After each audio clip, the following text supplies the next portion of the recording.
I pulled a lot of wonderful, what I think were wonderful practical jokes on people, and I've had a lot of wonderful practical jokes pulled on me. They're not secret, but they were just fun to do. But the big thing with a practical joke is you cannot plan a practical joke. In my opinion, something just happens, and at the moment you see an opportunity, and you take that opportunity. One of them, just very quickly, concerned a guy that I worked with by the name of Don Shading, who came down to New York City on a business trip, had a lot of meetings planned, and asked if I would take his luggage, one bag, and check him into the Americana Hotel, because he wouldn't get back to the hotel until 9 or 10 o'clock at night. And of course, you couldn't check in that late, so I took the luggage up to, got his room key, got him all registered in, and got into the hotel room, his room, and I thought, gee, what can I do? This is an opportunity. It happened to be Monday night, and I knew there was going to be Monday Night Football, which Don is a big buff on, so I put a sign on his TV, out of order, and unplugged it. That's all I did. And then I thought, gee, we ought to do something with this suitcase.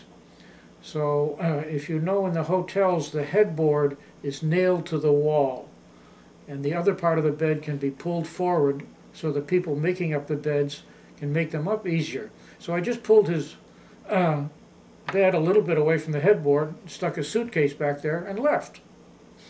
Of course, he came in at 9 o'clock at night, 10 o'clock, whatever it was, and saw that the TV was out of order, couldn't find his suitcase, called up the house detective, told him he'd been robbed of his suitcase, and he needed a room where the TV worked. And Don can get pretty exasperated when he gets upset. So the hotel gave him another room, brought him a toothbrush and a toothpaste and a comb and a few things like that, because his luggage had all been stolen. He went up to the new room, called his airline, because he was scheduled to go to Chicago the next morning, rebooked himself, canceled Chicago, rebooked himself back to Rochester, then from Rochester to Chicago, called his wife, woke her up, told her to pack another bag. He would be coming in to Rochester first thing in the morning.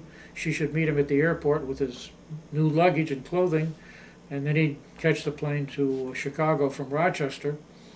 And then apparently he called Jean at home and told her what had happened. And when I pulled into the driveway, which was about midnight at this point, because I had been with Don for dinner, and her opening remark at the head of the stairs, I got out of the car, "What did you do with Don's suitcase?"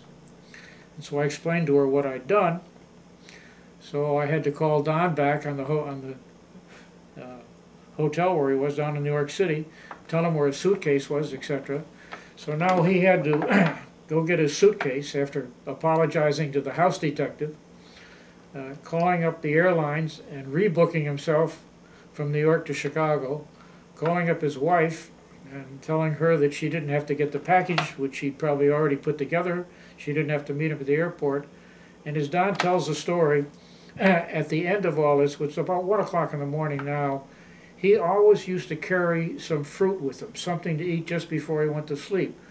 So he knew this fruit was in his suitcase, so down in the bottom of the suitcase, he got out the apple that he'd bought to eat, and the only thing that was left was the core, because I ate the apple.